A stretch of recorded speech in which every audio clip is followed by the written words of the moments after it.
Remember when $1 could feed a family for days?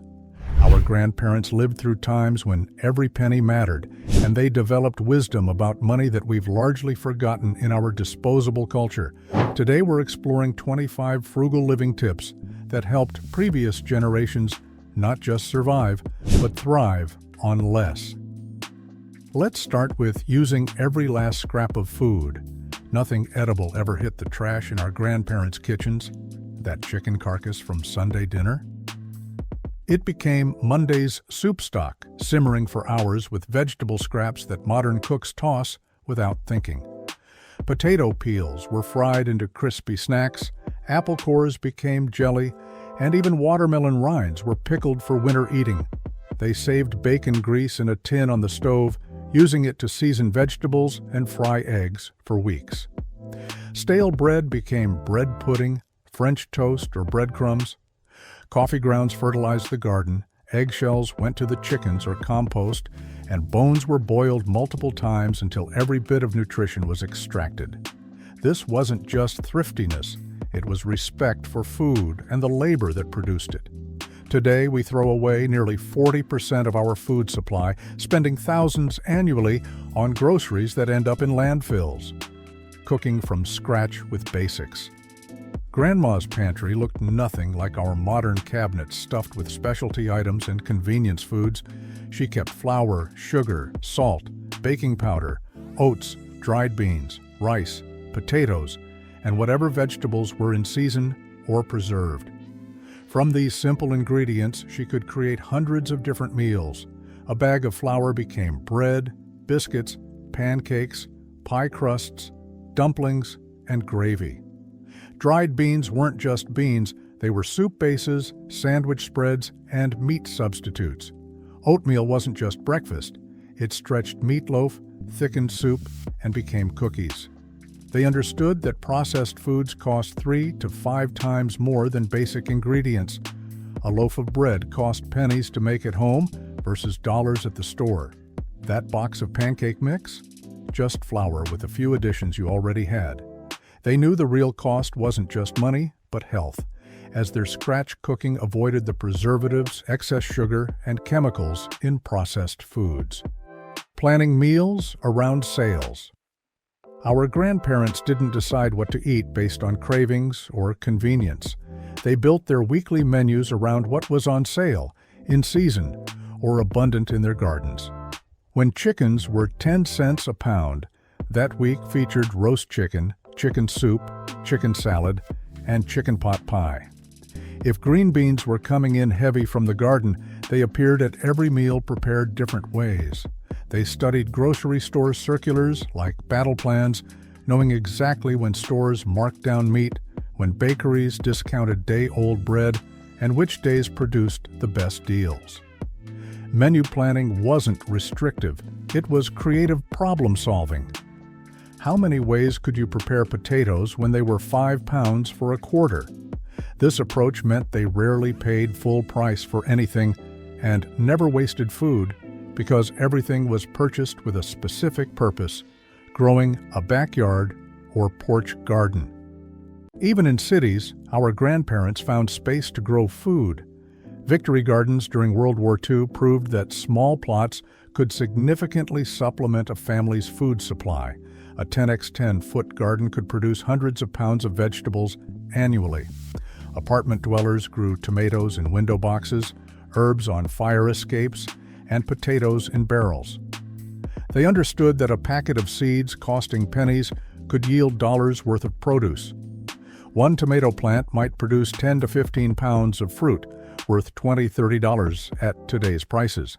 They chose practical plants, not ornamental gardens, but productive ones. Every square foot had purpose. Beans climbing poles, squash spreading between corn stalks, lettuce tucked under taller plants. This wasn't hobby gardening, but serious food production that could cut grocery bills by 30 to 50% during growing season, canning, and preserving harvests. When produce was cheap or abundant, our grandparents worked like demons to preserve it. Canning wasn't a quaint hobby, but survival strategy. In late summer, Kitchens became production facilities with pressure canners hissing, water bath canners bubbling, and shelves filling with jewel-colored jars. They canned everything: fruits, vegetables, meats, soups, and sauces. A bushel of tomatoes bought for $3 in August became 20 quarts of sauce worth $40 in January. They dried herbs, made fruit leather, pickled vegetables, and stored root vegetables in cool cellars. This preservation extended beyond their own gardens.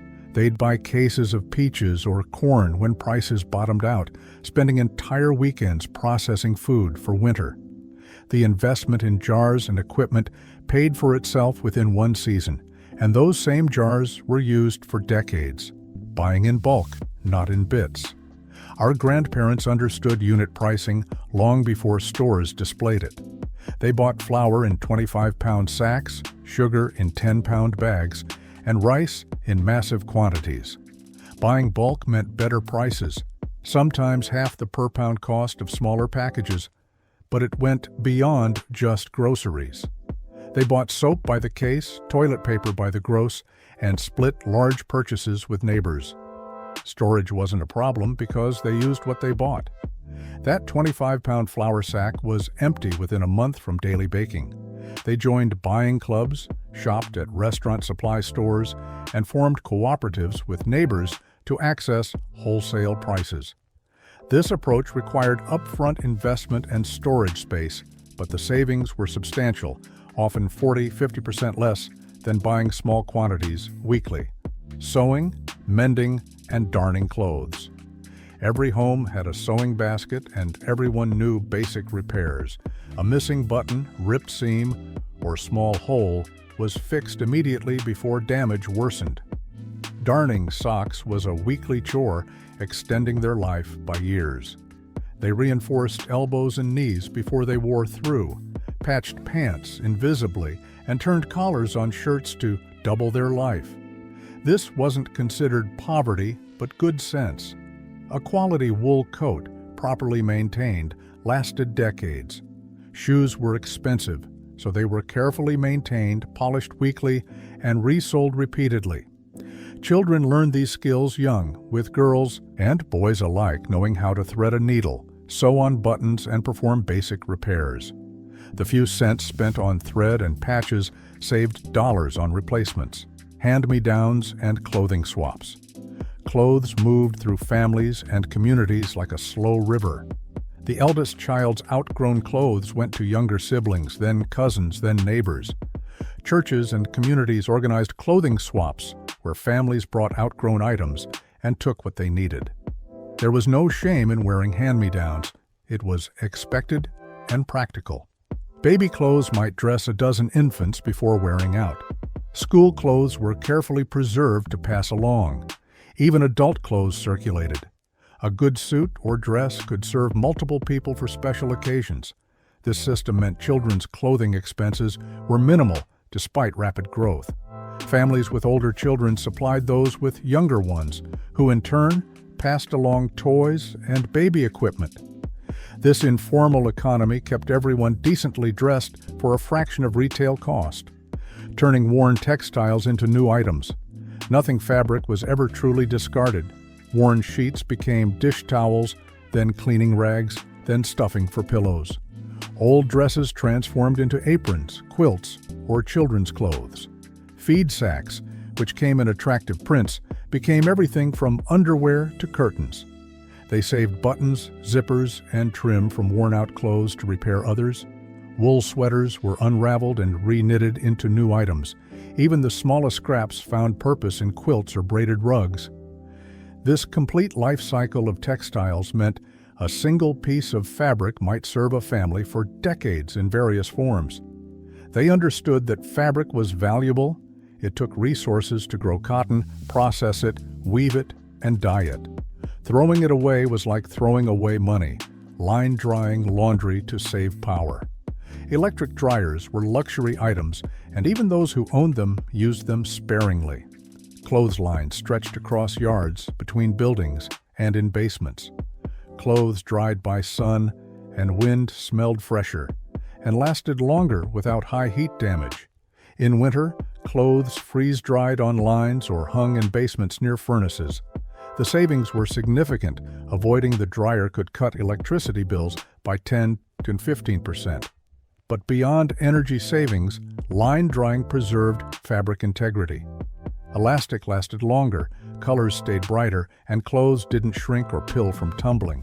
It took more time and planning, watching weather and timing laundry accordingly, but the benefits were multiple: lower bills, longer-lasting clothes, and that incomparable fresh air scent.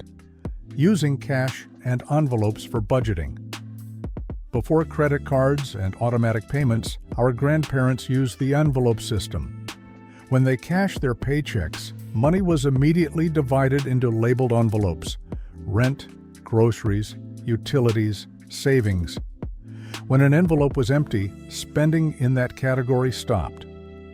This tangible system made overspending nearly impossible. You couldn't spend money you didn't physically have. They knew exactly where every dollar went because they touched it, counted it, and allocated it deliberately.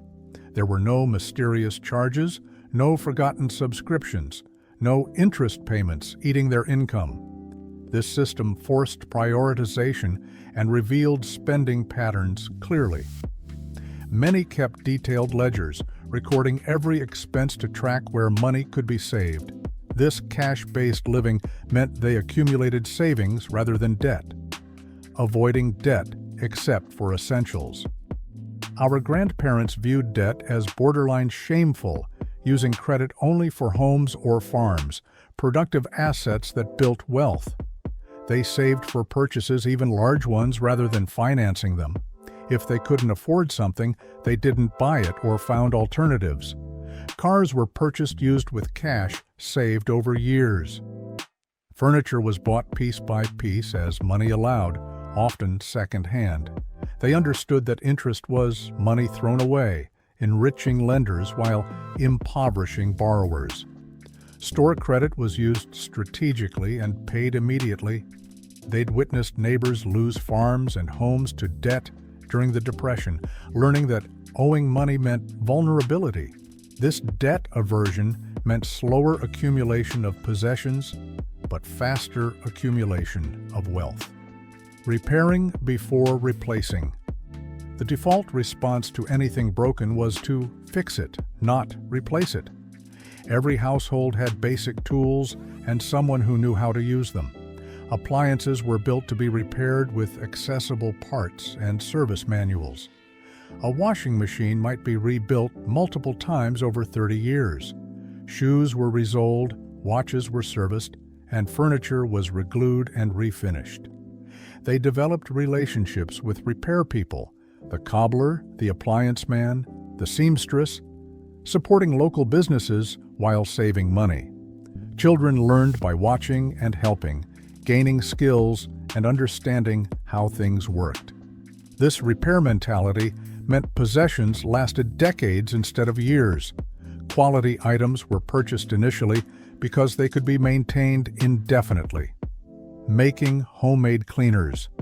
Commercial cleaning products were expensive luxuries when vinegar, baking soda, and soap could handle most jobs.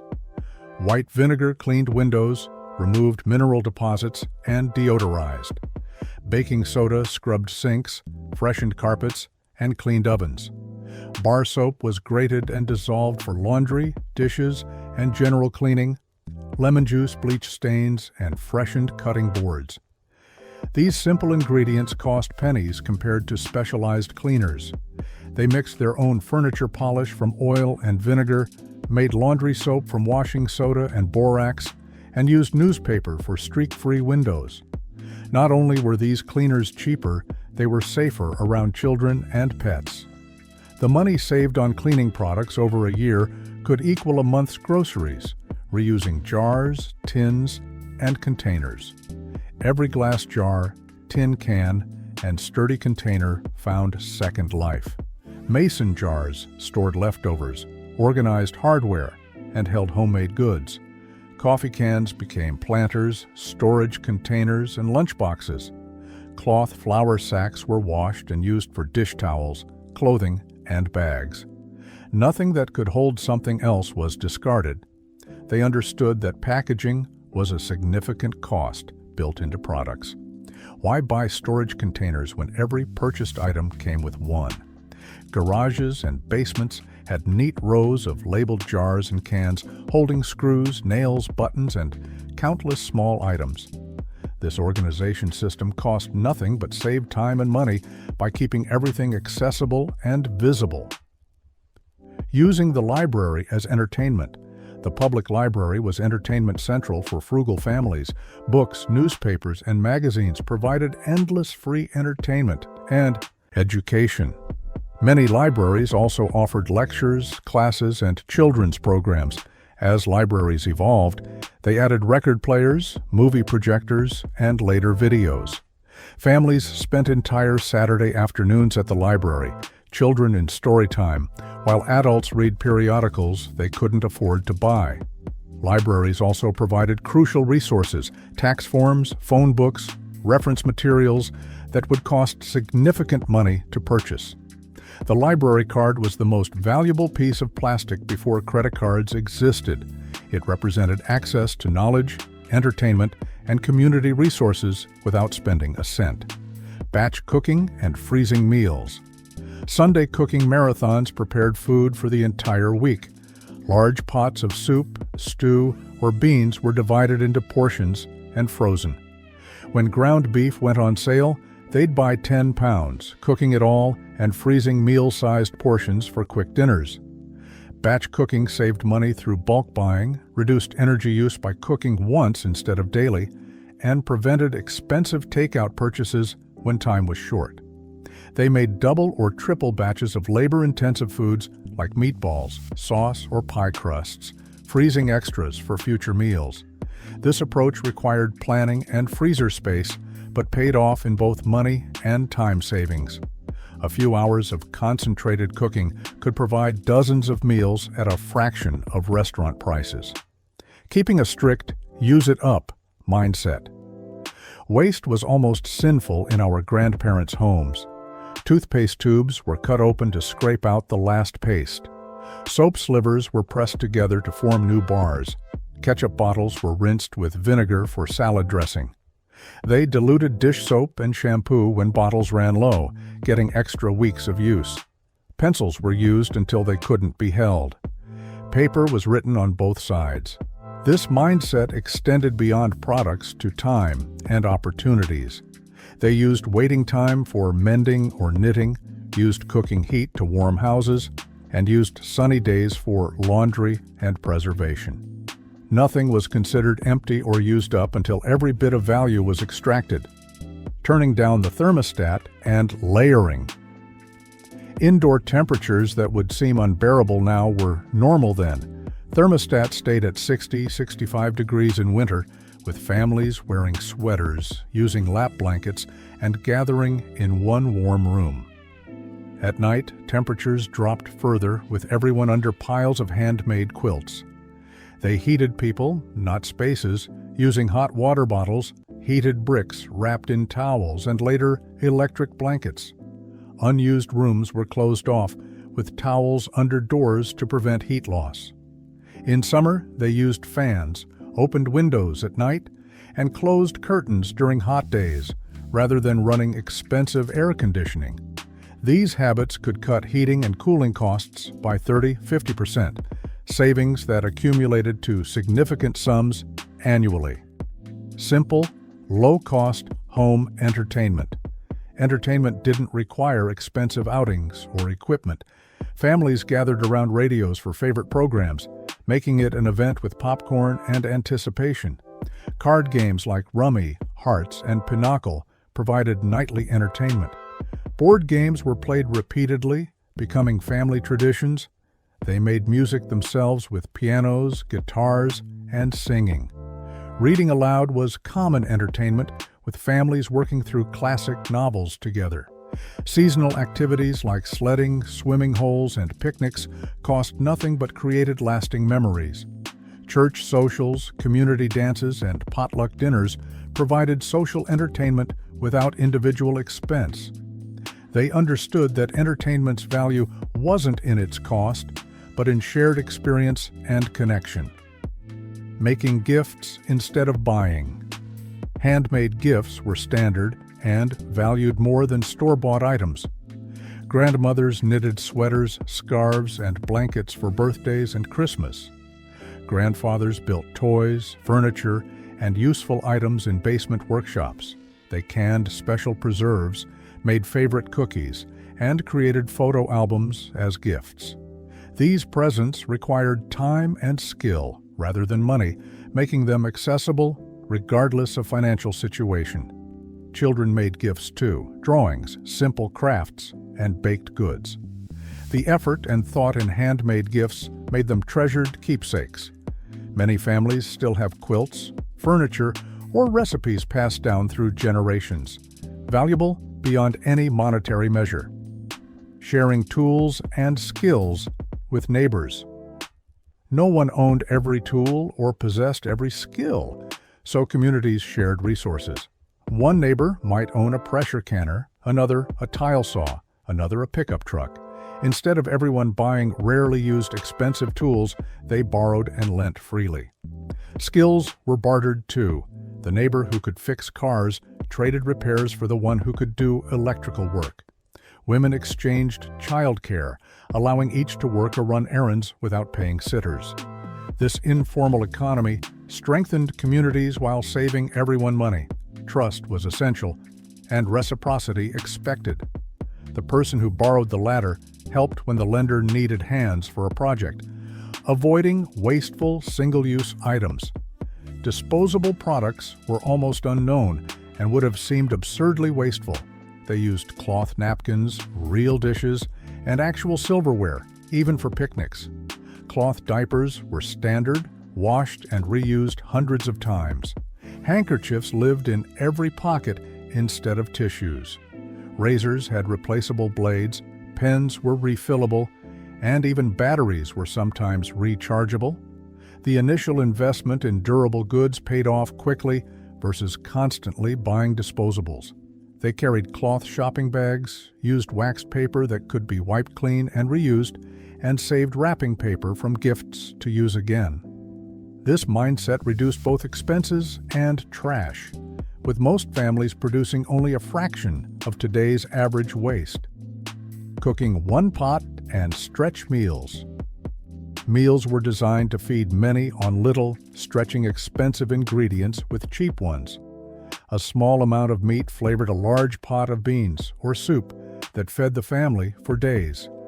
Casseroles combined leftover meat and vegetables with pasta or rice and sauce, creating new meals from remnants. Sunday's roast became Monday's hash, Tuesday's sandwiches, and Wednesday's soup. They mastered techniques for making food seem more abundant, cutting meat thin, dicing it small to distribute evenly, and using gravies and sauces to extend dishes. Soups and stews were endlessly variable, absorbing whatever was available while providing filling, nutritious meals. These one-pot meals also saved on fuel and cleanup time, additional forms of economy.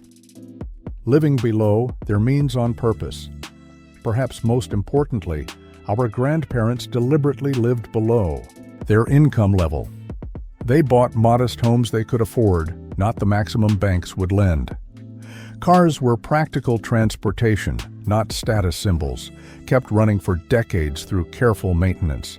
They resisted lifestyle inflation, maintaining simple habits even when income increased. Extra money went to savings, not upgrades. They understood that security came from the gap between earning and spending, not from earning alone. This philosophy created resilience against job loss, illness, or economic downturns. Their modest living wasn't deprivation, but choice, prioritizing peace of mind over possessions. Thanks for joining us on this trip down memory lane, exploring these 25 timeless frugal tips. If you enjoyed the video, give it a like and share it with a friend. And don't forget to subscribe.